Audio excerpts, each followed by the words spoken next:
Hi guys! Good morning! Good morning, good morning, beautiful peoples with a P-E-P-L-E-S. Ano meron? Merong pasalubong. Okay yung pasalubong. Tuwang-tuwa talaga ako nung makita ko na may pasalubong ang aking darling husband. So what's the pasalubong? Of course, it's our low-carb meal. Hi, from this, ano daw ito? Face. Oh, there's a dila. There's a tongue. Masarap po yung barbecue yung dila. Barbecue yung tongue, pork tongue. Dito talaga ako natutuwa. I've been craving for pork liver. Yan. Oh, 'di ba? Sabi ko magluluto ako. Hindi pa naman kami nakapag-breakfast. Wala sa kanya. Hindi pa ako nakapag-break ng aking fast. So, magluluto ako ng pritong atay. Wait lang. Mabigat. Fresh. Fresh na fresh. So, probably, baka gagawing sisig yung mascara. Sisig is everybody's favorite. Lalong-lalo ng pamangkin ko dito, tsaka dun sa kabila.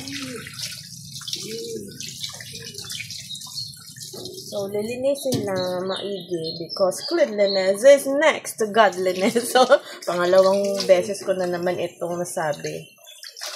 So, literally, naka-low carb kami, pero dirty low carb. Ano ibig sabihin nun? It's very flexible po. Meron kaming carb limit as much as possible. Dapat 50 grams lang of carbs a day. Kung hindi, is 100 grams is okay.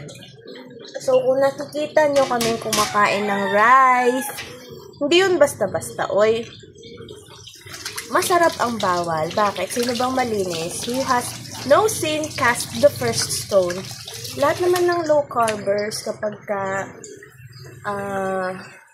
minsan is minsan is hindi napipigilan kumain ng rice because rice is life. Hindi natin maaalis yung kasabihan na yan. So, be mindful lang. Huwag araw-arawin yung cheat trick. Okay? Pag plain rice, okay, wala akong mga deadma. Pero kapag fried rice, it depends pa rin po on my cravings. So, hindi natin yan maiiwasan talaga. Wag lang tayong maging guilty. We should be enjoying our life. Okay? Bawi ulit sa susunod. Oh, 'di ba since 2019 naglo-low carb na ako, lumobo na ako lahat. O balik loob ulit. But for first timers or beginners, you are not allowed to fast. I repeat, hindi ka po pwedeng mag-fasting kung nagsisimula ka pa lang.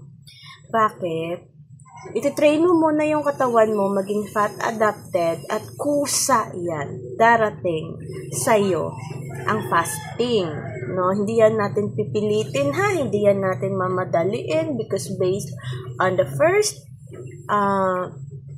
trending na video ko noon. Aralin mo mabuti kung ayaw mo mapunta ka sa emergency room kasi merong nag-try ng low carb na yun nga, hospitalized. Aralin niyo po mabuti bago kayo pumasok dito at panindigan siya. It's okay po. It's very okay. Nandun na ako. Been there, done that. Okay, naranasan ko na ang madapa, sumubsob sa carbs at bumalik ulit. So, hindi natin sisisihin yung way of eating, ha? It's ourselves mismo, sarili natin. Kasi, hindi naman natin kakainin yan kung hindi tayo nagdesisyon na kainin. Diba?